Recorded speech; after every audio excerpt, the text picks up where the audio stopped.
3, 2, 1. Beautiful, Raz. Thank you for pulling in. Lovely to see you, sir. Hi, guys. In your olive oil jersey.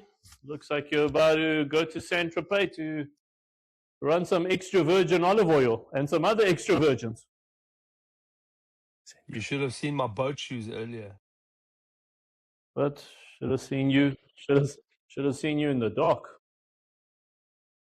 Adi, what's happening? How's the week? All good? Excellent. And, we had a great week. We are going to have a great weekend, and then we're going to have another great week after that. Beautiful. That's All right. nice. Let's get this elephant out the room. I went to a friend on the weekend, I think it was Sunday. Do you know what he pulled out? Tell me. A full mint pack of Garbage Pail Kids cards, Series 1. That's old school. That's mint. He ordered them from the US. He said it cost quite a lot on eBay. It cost quite a lot for postage, but just to see them lined up like that. I collect other cards, and I have looked at those Garbage Pail Kids cards, and I was very impressed. Yeah, that's very old school. That's touching straight into your nostalgic, deeper inner child, which is phenomenal because I want to talk about raising kids today. And more than anything, raising autistic kids and dealing with autistic people. But first things first, let's get this elephant out the room. Did FIFA rig the game for Argentina or not? Because that game was very crooked. Huh? I'm not saying it was rigged, but it had rigged tendencies, rigged vibes.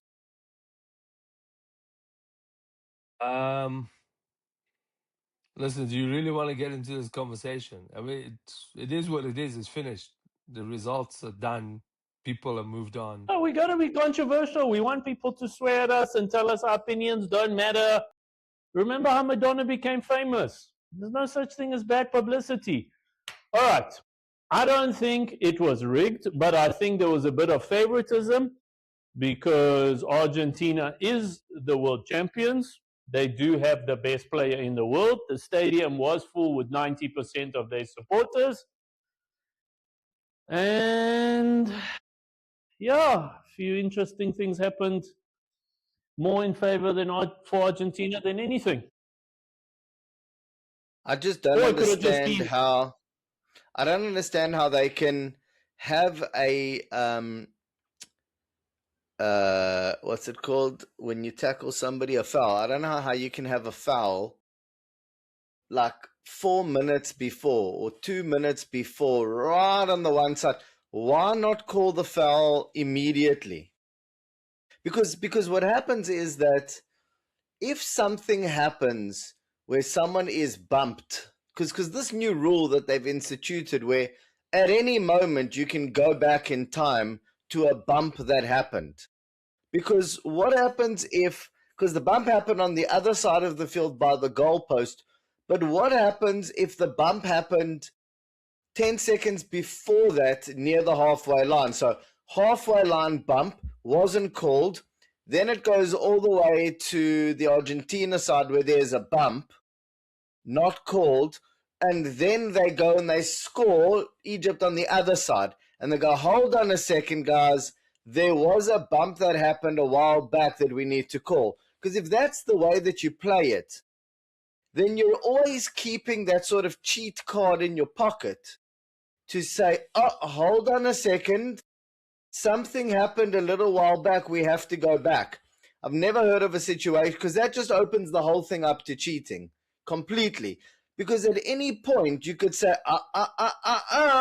let's just go back. Instead of foul happens, you call it on the spot, yes or no, and then you move on. You don't decide whether you're going to call it later. True. That's the equivalent of saying I'm ugly because when I was born, the doctor slapped me too hard. I know. I understand.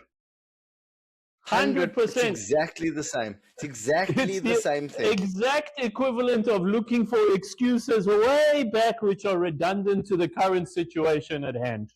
So, like I said, I'm not saying the game was rigged, but there was a bit of riggy vibes. And there's a lot of money getting thrown around for them to have a France Argentina final.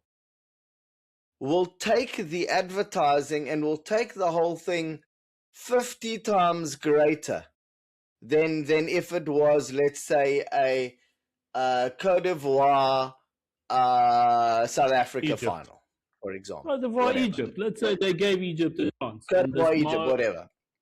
this Mo So- Salah actually got to get to a final, which the man deserves. And you know who listen, guys, I'm not a big soccer fanatic, but you know who my heart breaks for is Ronaldo. He genuinely deserved one World Cup title in that phenomenal legacy of his. The man has achieved everything else, and he just cannot get this World Cup final, which I think they said this was his last shot at it. And that's He's born in that. the wrong He country. He's born in the wrong country. should have been born in Argentina. They would have called they would have done this every 2 minutes. And They with would an have made a Adam's statue apple out of like him. that, he should have won, for sure. All right, guys. Now that we're going to get the whole of Argentina to hate us, and I know when Rez is quiet about things is because he's got people that he doesn't want to know his opinion. So we'll leave this one. Let's talk about raising kids. And better. I was gonna say there's something more interesting happening tonight. It's France and Morocco. Yeah, I think Now, at I like know. 9 o'clock or something. yeah, that's I've got gonna be tonight. very interesting. Yeah. Excellent. That is gonna be a serious game because half of the French players are Moroccan. Really? Wow. So it's So two funny. Moroccos. Well, the whole French team is pretty much African. Yeah, but it doesn't Really? like that in the Yeah, I mean, rules. it's the whole of... It's all integrated these days. Well, the whole of England are not English people, if you look at it that way as well. I think there's only 3 English people left in England. Yeah, the whole thing's mixed. The whole thing, it's one massive fruit salad these days, basically. Beautiful. We really like beautiful. fruit All right. salads. All right, what do you want to talk about, AJ?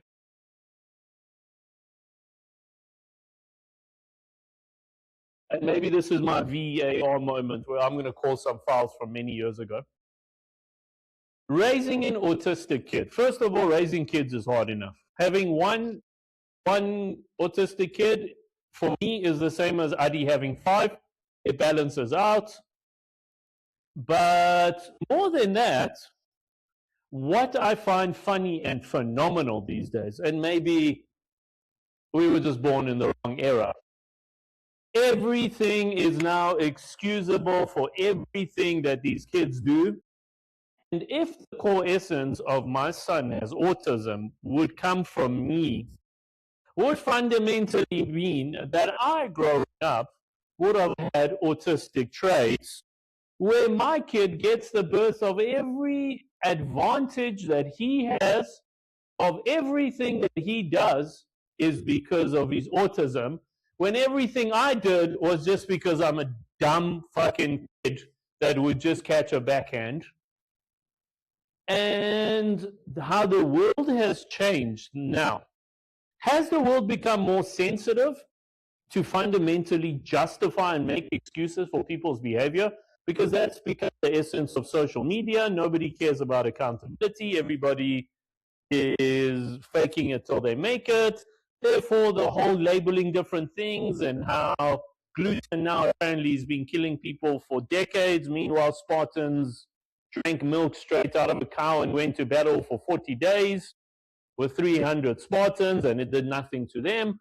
But now almost every single thing that fundamentally happens, there has to be a label and there has to be an excuse and there has to be a reason why they're okay doing what they did, when in our days, It was not okay. It was not okay. It was, you could literally have been a supremely unstable human being, but as soon as you did one thing wrong, it was the back end. So now what's happened is that almost everything that happens, kids and society just seem to say, no, it's all right. There's a label and a reason for that. What's happened? Is this because now everybody's just making excuses to not accept accountability for doing stupid shit?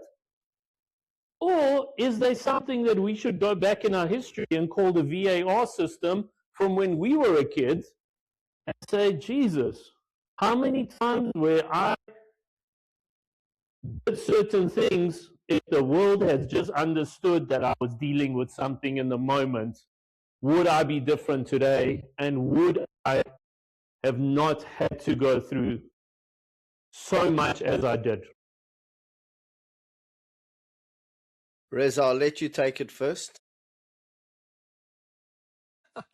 The First deep of one, all, huh? I've always first got of all, stuff to say. I want first Reza of to all, have the limelight here. First of all, AJ, very passionate about this topic. You got quite vocal about it. A bit No, angry, I would say. because I come home. Okay, first of all, I wanted to talk about this yesterday, and today put the cherry on top of I have to talk about this. I come home, and my kid is looking at me, waiting for me to shout at him for doing something wrong. You know that naughty kid look. But I have nothing to shout at him because I haven't figured out what he's done yet. Until I walk around the corner and see half of my cupboard thrown into the swimming pool. And now I've registered the kid knew what he was doing. So it's not autism. This is pure naughtiness. And if I shout at him, the only thing I get is, oh, poor kid, it's autism. That's not autism. That's not autism. Before I walked in through that door, that kid was very aware that daddy's clothes and watch do not belong in the swimming pool. Okay, let's unpack this. First of all, a lot of psychologists believe that autism doesn't even exist, and it's an excuse that has been created to justify someone's behavior in a certain way.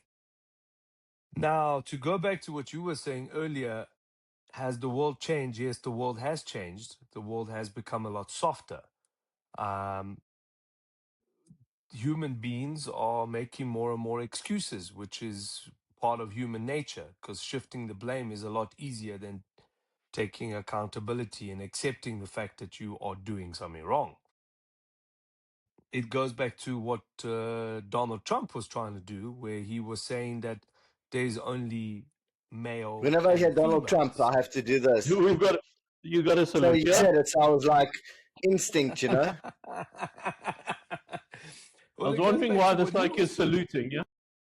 Yeah, well, it goes back to what he's saying is that there is only two genders, and it's male and females. And why are we trying to create confusion?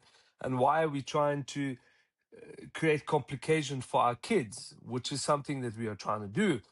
And it goes back to exactly what you were saying. When we were growing up, um, there was no such a thing as, people had attention deficit disorders, or they were hyperactive, or any of those things, because you know people didn't give that a thought. It's like, okay, cool, the person is hyperactive, go outside and play. Where now people are trying to justify it, and they're trying to give people more drugs to take, which is a very clever ploy by the pharmaceutical companies, because you got to remember, the more diseases you have, the more diagnoses you give, the more medicine you sell. So it's this question that you're asking. We can unpack it into many different directions, to be honest. But as a whole, the society is getting softer, and we are justifying things more. And pharmaceutical companies are doing a great job with marketing their products and getting the doctors on board with their products, and that's what it is. I mean, if you scrolling through social media, you will see so many adverts about all sorts of new things. You know, now the new fad is, what is it? What is that thing that everyone talks about? Zempic Peptides. What's it? Oh, Zempic Peptides. and yeah, and peptides. peptides. And that's what the pharmaceutical companies are trying to push for. Let's take peptides. Let's take peptides. It hasn't even been tested. It hasn't even, hasn't gone through any trials, but let's take it. So, unfortunately, the influence of the big corporate machine has become a lot more, AJ. And it does go back to what you did say, social media.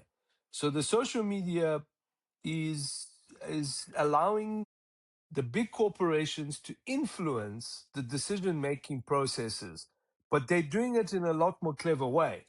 They're not doing it through adverts, they're trying to do it through your lifestyle. And that's why, if you check your marketing campaigns that are very successful, is mostly revolving around lifestyle. So making you believe that your kid has a condition, it's a lot easier to sell medication for. Where's And my knee? So I'm then gonna add on to what you're saying. You see, the world has become a more dangerous place. It's not safe anymore for the kids to play outside, unfortunately. Back in the day, you could get on your BMX, off you go. Back in the day, you could go to the local high school next door, hit some golf balls, shoot pellet guns at the windows, whatever, all that fun stuff that we all did. Use the catty to try and shoot some signs, whatever. It's not safe anymore for the kids to hang out outside of the home, really, especially not the shopping centers. Kids are getting kidnapped. So, the way that I see it is that when it comes to a child that is hyperactive on the autistic spectrum, it is to add to their issue is that they are also flippin' bored. Okay. You went and you got a flippin' nice house, and you got a flippin' nice house made out of glass and marble and leather couches instead of a house in Constantia that isn't as fancy but has a flippin' humongous garden where you could have got a little motorbike or a little bicycle or a little one of those scooters on a battery and make him just go up and down and up and down. You see, you have to keep kids that are hyperactive busy. And, I've built a trampoline at the back of my house with a humongous jungle gym. It has a rope that hangs from the tree that they can swing. It also has a TV in the jungle gym. They can play TV games there. They can watch TV while they're jumping, while they're kicking the ball at each other, while they're swinging. If they're bored with that, they can take one of the motorbikes and go round and round the swimming pool and round and round. While they're doing that, they have an arcade machine they can play there. So they've got those guns, the Nerf guns. They chase each other around shooting with Nerf guns.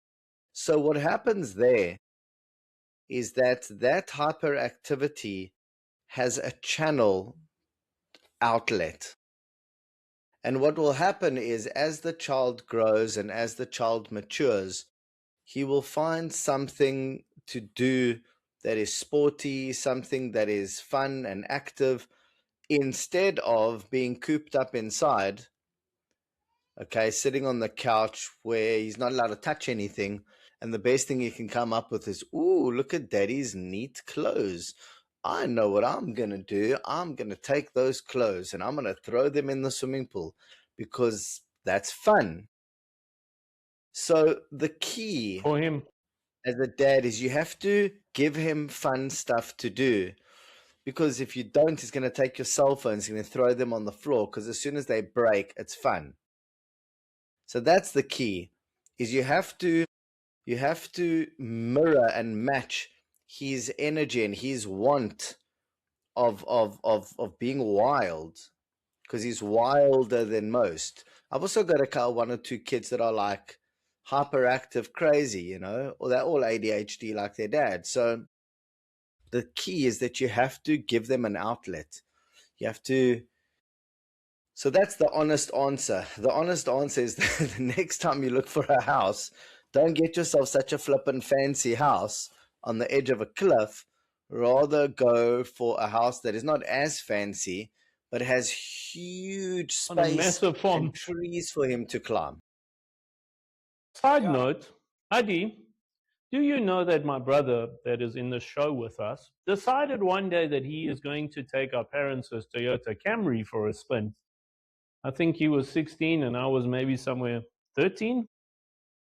Was And he actually decided 12. he was I 12. He was 12. That would mean I was 9. He decided Mm. that this Toyota Camry belongs at the bottom of the estate swimming pool. It was fan-fucking-tastic.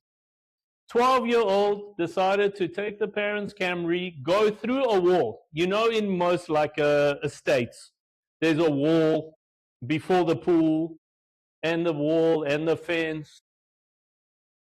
And my fantastic brother decided that he is going to reverse the Toyota Camry through the garage, through the wall, into the swimming pool and put it at the bottom of the swimming pool and then walk inside the house and say, guys, something's wrong with the car. And my first reaction, if you remember, was I went and took the neighbor who was shouting at you, his cricket bat out of his hand, and I jumped into the pool with his cricket bat and told him to stop shouting at my brother, to anger the situation even more. It was... So Edge's memory is not so great, Adi. Number one, this car was not at the bottom of the swimming pool.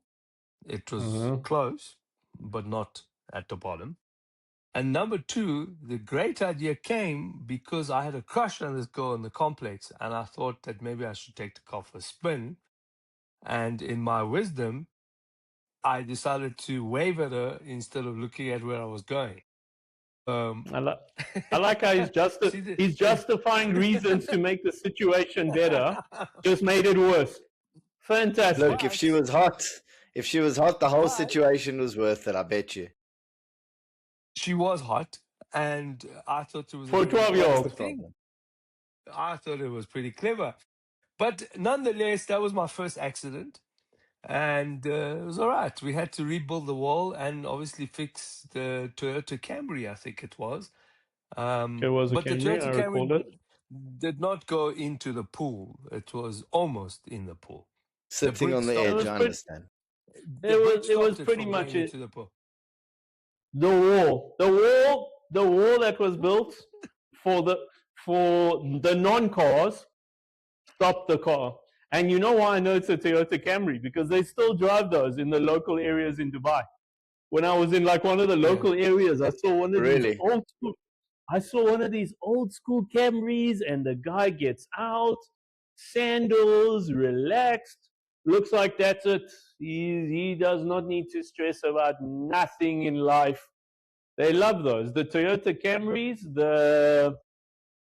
what are the Nissan, the big one? What's the Nissan? Navara, is not Navara. Skyline or something. Patrol. They love these patrols. But now listen, there's a reason behind this apparently. And I asked one or two local guys. Apparently when the UAE was going through a bit of like a financial issue, Nissan came and started helping the locals by giving them these Nissan patrols. And for that reason, the locals they became patriotic to these things to support them. That's the reason they actually love the patrols. But these old school cars that you remember from 20, 30 years ago, go into the local areas in some of these very, very highly developed countries, and you will see the guy driving it with so much comfort. Not to say that he can't afford a Lamborghini and a Ferrari, but he is so happy with his car from 30 years ago, living in the quiet side of town, staring at the loud, noisy, built-up, shiny building side of town, and just living life. It's phenomenal what I saw with some of these guys. just taking it easy.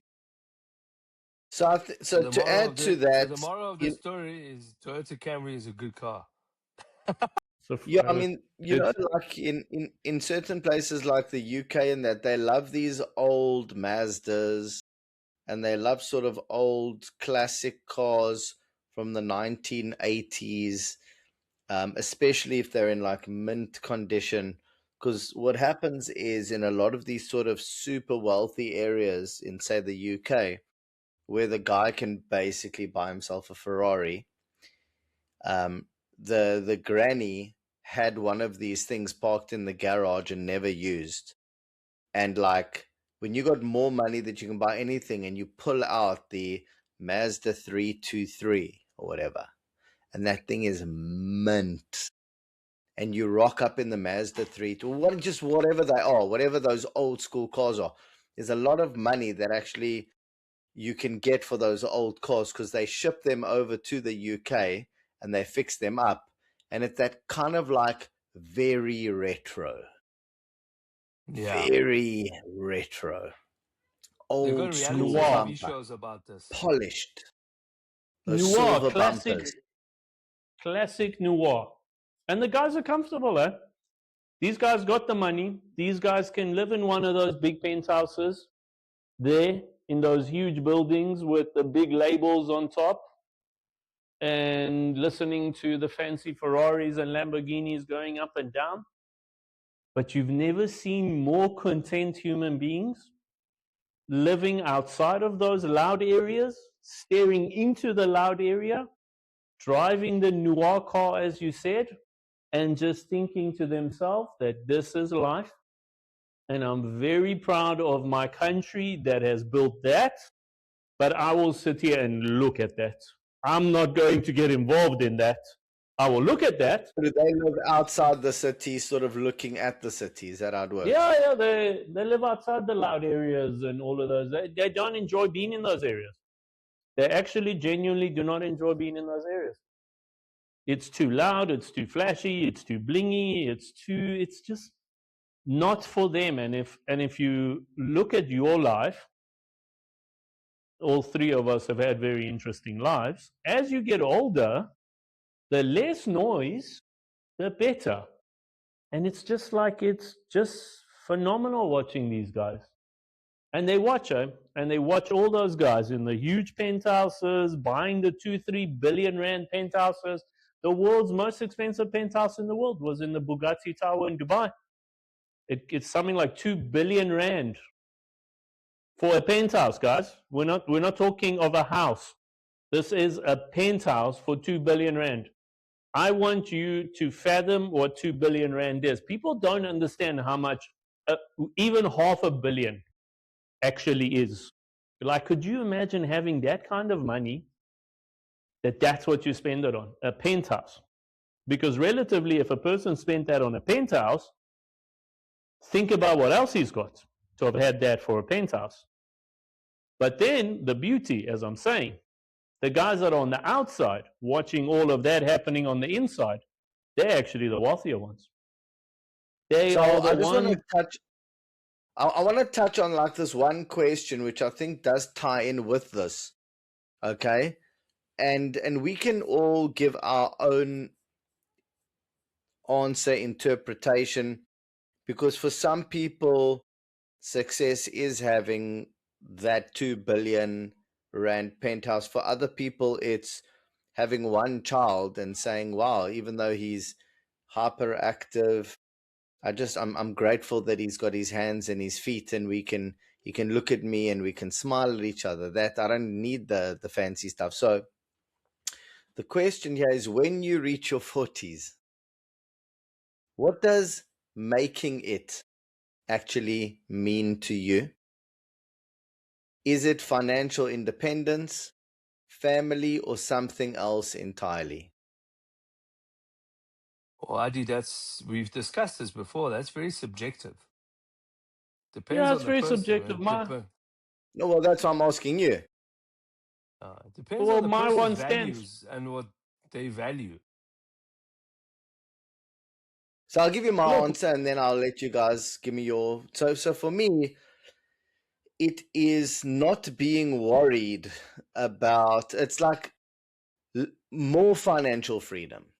So when my kids can go and stand on a chair and go into the freezer and take ice cream, and the other one is watching TV, and the other one is playing TV games, and the other one is playing with the dogs outside. And for them, that's normal. It's totally normal to live in a house that's big, where everyone has their space. You can go in, you can climb on, they climb on the ladders and they go into the sweet cabinet, and how they stand on the edge of the ladder with their toes just so that they can reach the sweet cabinet. And I watch from the side, and then they grab a sweet and then they go and they're like, eat it under the blanket. Okay.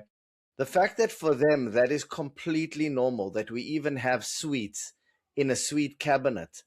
The fact that they can watch TV in a whole bunch of different rooms, and for them, that's normal. And for me, the fact that I can provide that to them, where they have no worries, no issues, no security issues, that for me is I've made it.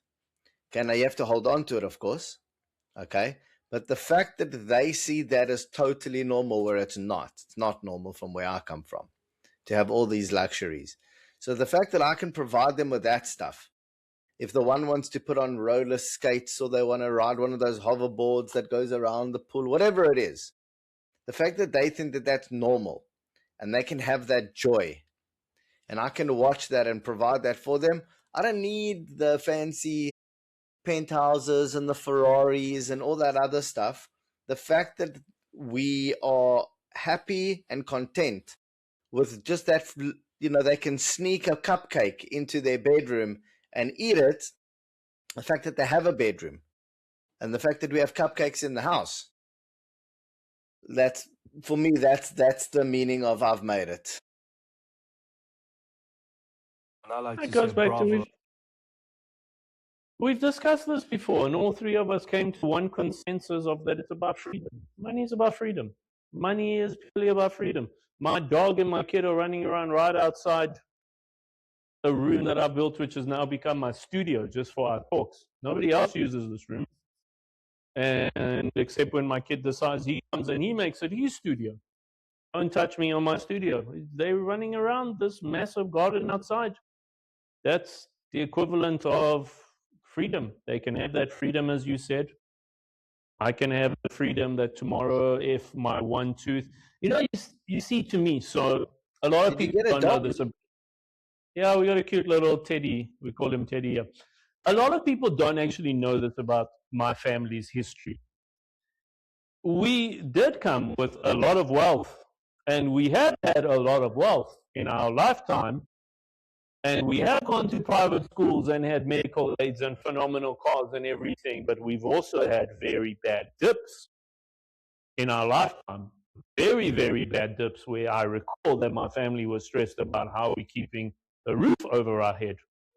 And to not get too sentimental about those times, there's certain things from those times give me the sense of comfort in the life that I have now. Because there are certain times in life where I could not afford lunch. And I would have to ask my brother if we could go for lunch because he could buy me lunch. And my sense of where I feel successful in life, and it might be small scale, is that if I go for a lunch now, I'm actually the one paying for everyone. I pay for my friends. I pay for when you and I are together, ID. I pay for when Reza and I are together. And it's not about the aspect of generosity that, yes, it's generous and I love to do it and I love looking after the people around me. And I no longer hang around people that I do not find worth my time. So if you're within my space, I will look after you to the best that I can, because to me, you have proven your worth to be in my space. Therefore, I find you of value to look after you and be there for you and help you to the best I can. But certain aspects about that if I wanted, certain times in my life, if I wanted a pizza on a Sunday night, I would think about the whole week of how I would get money for a pizza the following week. I'm not saying that my family didn't feed me, but I didn't have that certain financial freedom. Now I'm in a situation where I can get off this talk with you guys and go buy a pizza shop. And it's not about the wealth that I've created to do that. It's about the ability to have the freedom to get the things that I want. And in turn of getting the things that I want, the people around me also know that where they need help, they will ask me, such as my father asked the other day that he wants to go sort out his teeth. And I said, with the utmost of pleasure, go sort it out and send me a bill. Such as if Reza, my brother, wants something, with the utmost of pleasure. Such as when you do, Adi, with pleasure. Such as when my friend Zaid, the guy you met at the Clifton House, whenever he needs something, with the utmost of pleasure. And it goes past a certain point of that, it's a generosity. It's somewhat of like a success calling, which gives you this like happiness that you're in a freedom place where, like you said, you can give your kids and you can give your people around you, and there's never a need. And I think that's in essence what you were trying to break it down to. Because, like I said, when we had our family financial dips, I felt need. I have felt that I needed things and I could not get them. And I guess with success comes this thing is you don't need for much, because whatever you want, you can have. And as you get wealthier, yes, I agree, certain things you want do change, but it also grows with your wealth. It does. You know, like I'm a fairly middle class guy, so are you, and so is Reza. So we have middle goal ambitions, middle class goals ambitions. We don't have a desire to buy a fucking private jet. So we don't need it. There's no need Just a in collection my heart of to want. garbage pail kids cards. That's what you want. I know what I want, and I know what Reza wants. It's the certain, like, okay, maybe next if we end up selling our company for a couple of billion, then maybe we will need a private jet and we'll think about the private jet. But what I find in a sense of success is when you get to a level of whatever you want, you can have within the limitations of knowing what your need is. That's comfort, that's success, that's freedom, that's happiness. There's no other bullshit to it.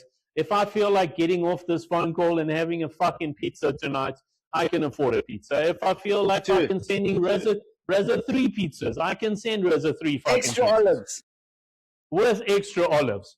And that's what's fucking allowing? freedom. That's success. But all the kids that are watching this show, buying a jet is not a good idea. It's much cheaper to rent one. If it floats, what is it? If it floats, fucks or flies, rent it. Do not forget that, kids. Yes, much cheaper, and a yacht as well. Rent one, much better. If it floats, what's the saying? If it floats, flies or fucks, cheaper to rent it. Third one, including your wife. As one of my Israeli friends told me once, why do I need to buy the cow just to get some milk? That is a phenomenal way of saying it. All right, guys, I think that wraps up the show. I told you guys that when you want me to be controversial, I will be controversial. And can I tell you guys something else? The people that have been reaching out to me through these chats that we've had, 2 things that I love that they've said. One, they've said that the energy amongst us is not people sitting in a room of one trying to outshine and outprove the other. Because, Arash, we can see when you talk, Adi genuinely looks like he's listening. And when Reza talks, Arash, you look like you're genuinely listening. So it's almost like us just having a conversation like we do on camera. And the second thing is, people are genuinely telling me how much sense this conversations of ours make sense to them. It's not scripted, it's not planned, nobody came with notes. We're not even using the transcript feature on our studio button here where we can write whatever we want. And that's what people want. Because what happened to social media? Think about this since COVID. Social media came out on the ideology that people are going to live a good life and they're going to post about it as memories for themselves and people around them. Okay, phenomenal for the first year. Because then came advertising. And with advertising came that now the system and the platform needs to perform in order to break even to the shareholders why the system exists. And then what happened? Came the fabrication of what social media actually has become. Social media was a place to connect with others and to have a life and to share that experience. What's it now? It's all scripted. A guy goes to what do you call it? Goes to a marketing agency and they give him the script of what this is what we want your life to look like in order for you to become an influencer or for you to become what it is that you're asking of us to become. The marketing agencies can't even keep up with it. I'm not blaming the marketing agencies. They can't keep up with telling people go be on a camera and be natural, because natural is not selling. They're giving them scripts. They're saying, okay, cool, on a Monday we want you in a Ferrari, on a Tuesday we want you standing in front of a jet. You know, I spoke to a PR guy the other day. He approached me. I didn't approach him, and he's a mutual friend of me and Reza and stuff. And his first words to me is, do you have any pictures of you getting on a private jet? Because that shit sells. Really? That's what he said to me. That shit sells. AJ, everyone is proud of you for creating a business and you have a show and you've written your memoirs and all of that, but I don't see any pictures of you on a private jet. So crazy. Like, who the hell gets on a I don't think I know anybody that ever got on a private jet. I know people that have private jets that rent them out. They actually genuinely don't fly there because the commercial first class experience is even better. They rather jump on people Emirates see first that class. and they're like, oh my God, I can't believe I saw a Rush. He got on This a is the private guy we jet. just follow.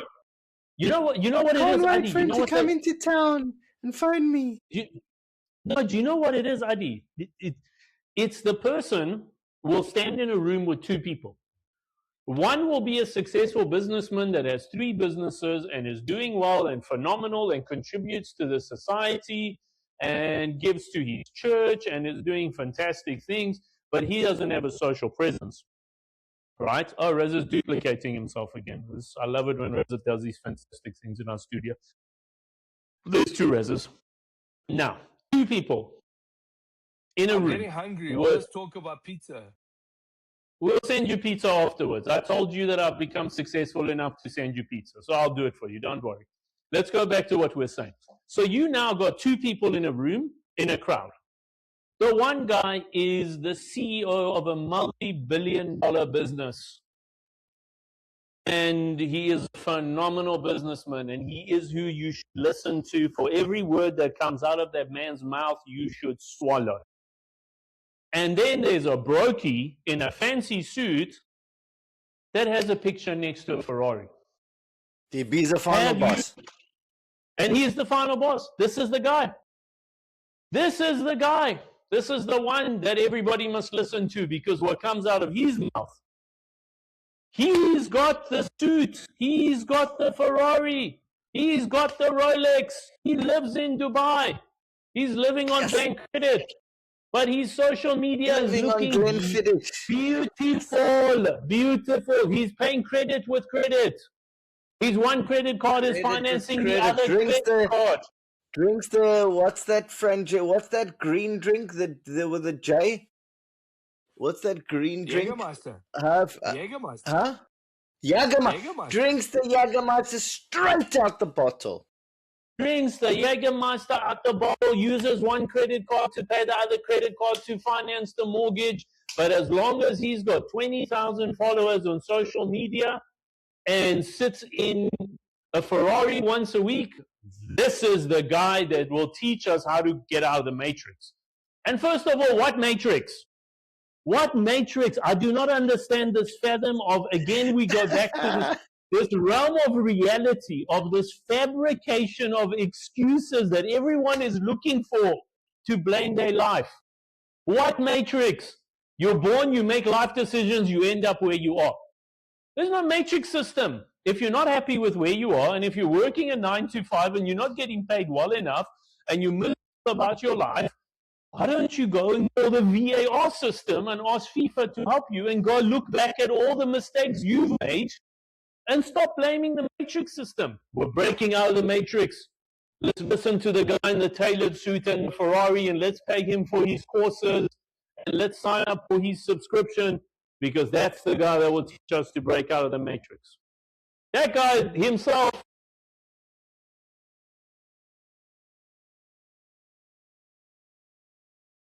You are hungry.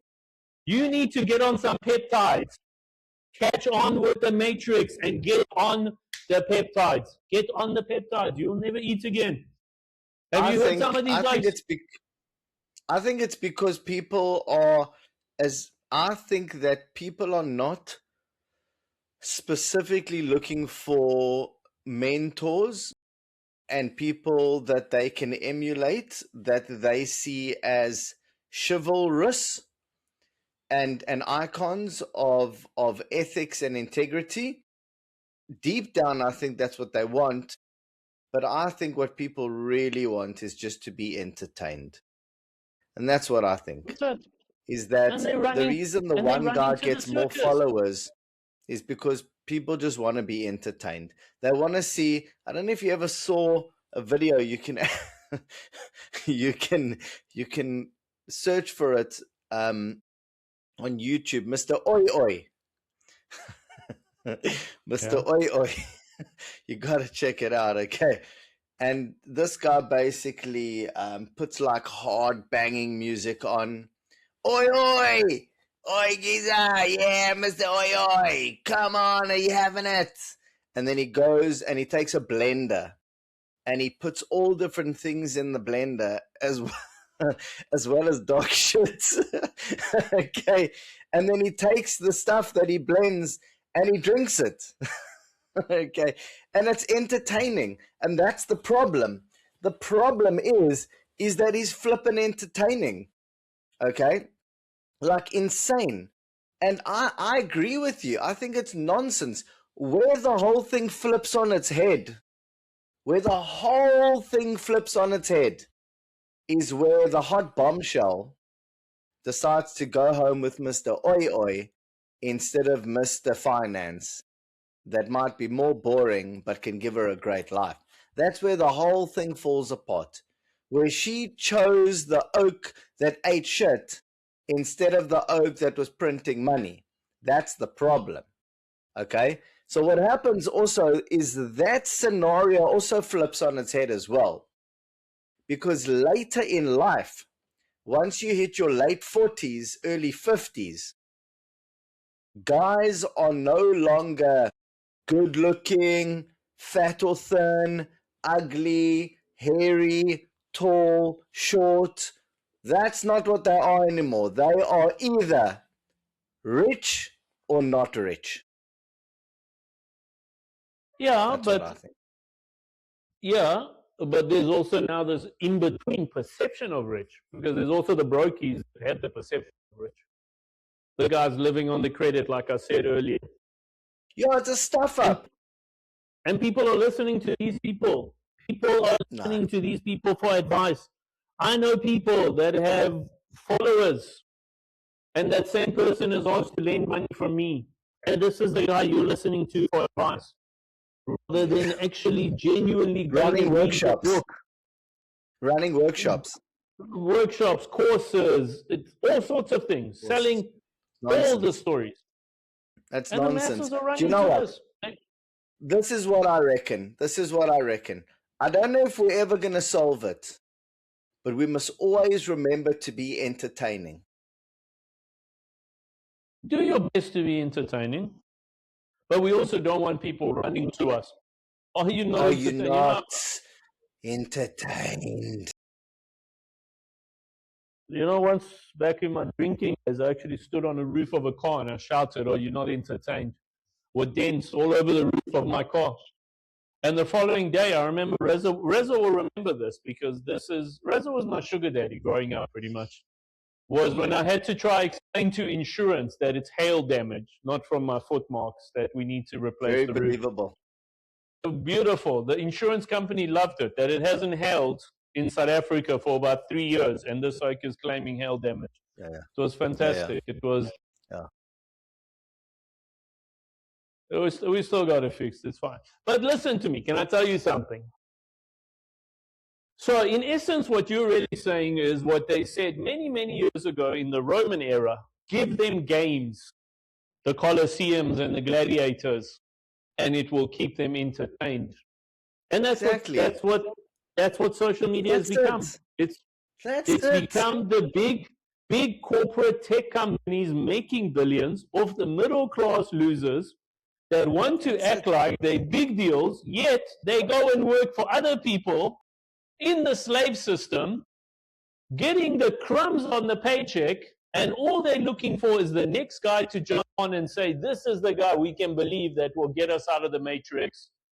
That's it. That's it. the We one. don't have to solve the world's problems. We cannot solve the world's problems.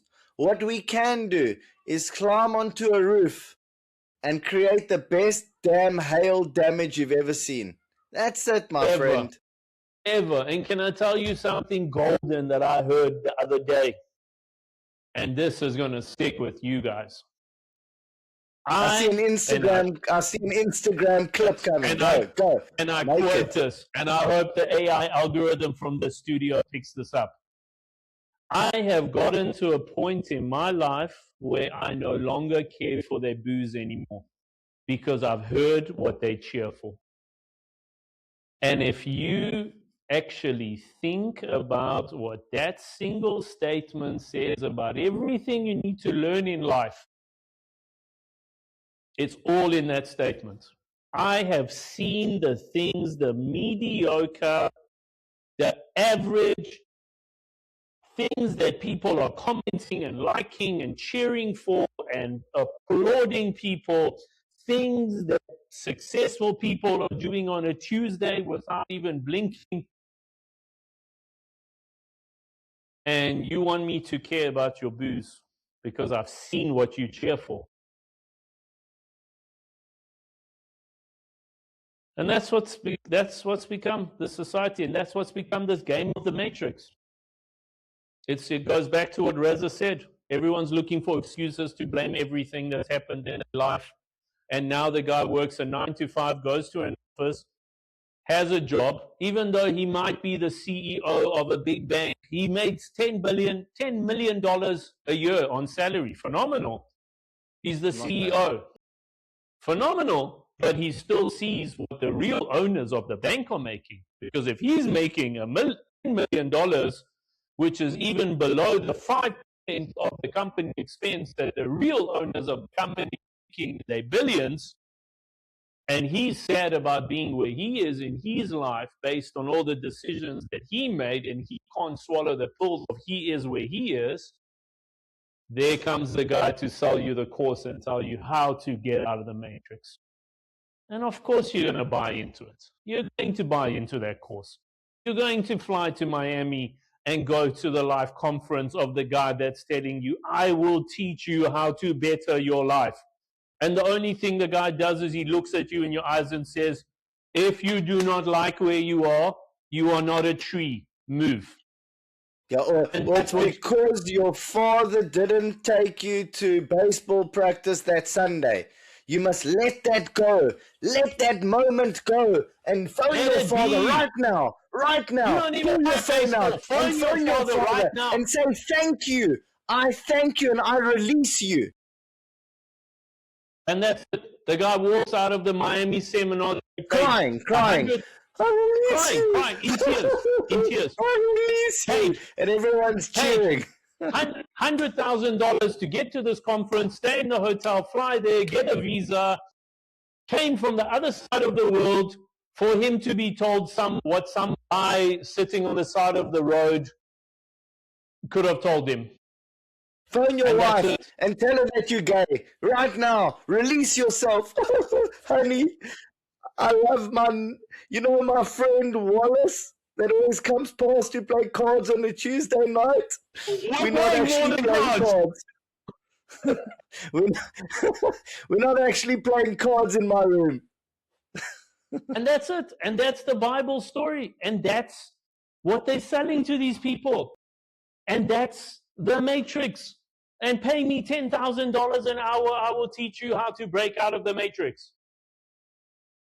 My man, whatever situation you are in life, and I want people to listen to this clearly, has come from an accumulative life decisions that you have made. There is no matrix. There was no system governed and put in place to say that you are going to be the slave and you should go have a company on the other side of the world because you can run your business better and you can do things better here and do things in this structure and offshore systems and this and that. Every single government in every single country has told everybody, we will allow you to do whatever business you want as long as you apply for the correct licensing. Am I wrong? Let's talk about this in the business sense. Am I wrong? Guys want to go and set up some huge system, and for them, they've got some story about how they can't do it in their own country because this and that, and hundreds of different reasons. Which government and which law and which institution, even in South Africa itself, does not allow you to even open a bank? If you want to open a bank, the government will let you open a bank. Pay the correct fees, get the correct licenses, do the things correctly, and you can even own a bank in South Africa. You can open a bank. There is no need to go and talk about how you need to run to the other side of the world as the scapegoat as to why you can't do things where you are. Because there's a matrix in the country that you live in. Therefore, the government does not want you to become successful, so you can't have a business here. So let's run to this new other place and they will allow me to be rich. No, I think South Africa is pretty open to any idea that you want to do. Obviously, you have to do things correctly. You have to you have to be registered. You have to do honorable business. But it's pretty open, yeah, actually. Correct. Not just South Africa, Adi.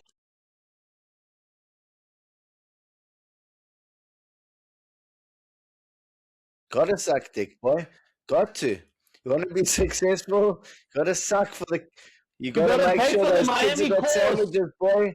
They ask you for that. Listen to me. First, you have to pay to fly to that course, brother. And pay somebody $100,000. You got to pay this guy that's selling you the course. $250 a job, boy. You better suck twice. He is teaching you.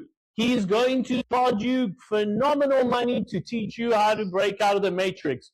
Meanwhile, he doesn't have money until you pay him money. So now he's got money. That whole thing's a scam. The whole money, the whole thing is, I'll teach you how to make courses so that you can invite other people to your courses. To make money for courses off me. And you can all applaud me for having money. Meanwhile, my money is the money that you pay me to have money.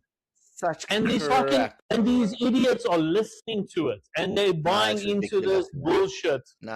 And they are going for this matrix. What matrix? Fools, man. Bullshit, man. We're gonna finish on that note, my friend. Everyone's a fool. Everyone has to suck dick. And you must go and suck, boy. Boy, you guys are gonna fucking get. You guys are getting us cancelled for these comments, guys. We're gonna get banned. Donald Trump just got the world to say that there's only two genders, and here comes you guys shouting "suck dick." We've gotten to this point.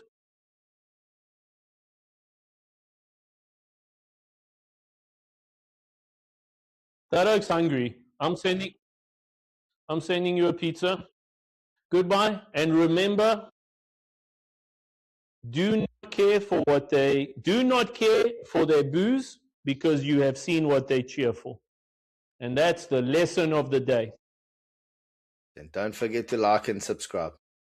Like and subscribe. Where's the like and subscribe button? There's no like and subscribe button. It's all bullshit. Wait here. See you later, making magic here. There. We are making magic here. All right, goodbye, everyone. San Diego, you stay classy.